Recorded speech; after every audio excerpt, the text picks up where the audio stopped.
Hi friends, welcome to AVS all in one channel.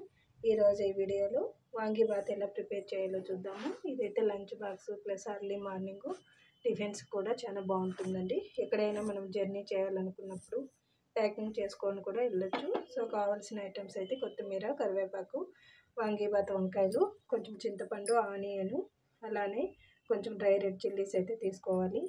ఇవన్నీ నీట్గా wash చేసుకొని అయితే పెట్టుకోవాలండి. వాష్ చేసుకున్న తర్వాత అన్నీ స్మూత్గా కట్ చేసుకొని పెట్టుకోవాలి. ఇక్కడైతే మనకు ఎంటీఆర్లోని వాంగీబాత్ పౌడర్ అనేసి సపరేట్గా ప్యాకెట్స్ అయితే దొరుకుతాయి, అవి అయితే తీసుకోవాలి.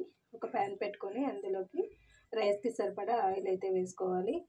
ఇక్కడ ఆయిల్ అనేది మనకు కొంచెం ఎక్కువగా వేసుకున్నాం అనుకోండి, రైస్కి అయితే బాగుంటుంది. అలానే మిగిలిన పోపు దినుసులన్నీ వేసుకోవాలండి. కొంచెం పోపు దినుసులు ఎక్కువగా వేసుకొని అలానే గ్రౌండ్ నట్స్ కూడా ఎక్కువగా వేసుకున్నాం అనుకోండి, రైస్ ఫ్లేవర్ కూడా చాలా బాగుంటుంది. సో అంతా వేగిన తర్వాత కొంచెం ఇంగువ వేసుకొని అలానే స్లైసెస్గా కట్ చేసిన ఆనియన్ కూడా వేసుకొని లైట్గా ఫ్రై అయితే చేసుకోవాలండి.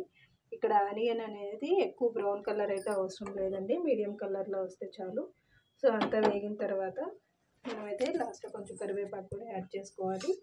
ఇక్కడ యాడ్ చేసుకొని అంత నీట్గా ఆయిల్లో ఫ్రై అయ్యేంత వరకు వేయించుకోవాలండి.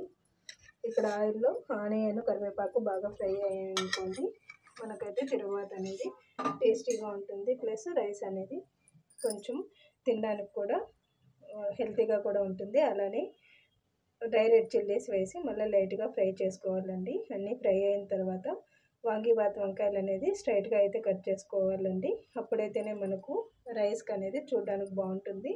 రౌండ్గా అయితే కట్ చేయకూడదు, అలానే చిన్నగా కూడా చేయకూడదు. సో చూసారు కదా, ఇప్పుడు ఆల్రెడీ వాంగీబాత్ వంకాయలు అయితే చూపించాను కదా, ఒక 3 బ్రింజలు అయితే తీసుకున్నాను. అవి 2 ప్యాకెట్స్కి కరెక్ట్గా అయితే సరిపోతాయి. ఇప్పుడైతే రుచికి సరిపడా సాల్ట్ కూడా వేసుకోవాలి. సాల్ట్ వేసుకొని మనకైతే వంకాయలు అనేటివి మగ్గేంత వరకు అయితే వేయించుకున్న తర్వాత ఆల్రెడీ స్క్వీజ్ చేసుకొని పెట్టుకున్న చింతపులుసు అయితే గొజ్జులకి అయితే కలుపుకోవాలండి. ఇక్కడ చింతపులుసే కరెక్ట్ కన్సిస్టెన్సీ అండి. చింతపులుసు అనేది లైట్గా ఫ్రై అయిన తర్వాత ఎంటీఆర్ పౌడర్ వేసుకొని, వాంగీబాత్ పౌడర్ వేసుకొని మనమైతే గొజ్జంతా నీట్గా కలుపుకోవాలండి.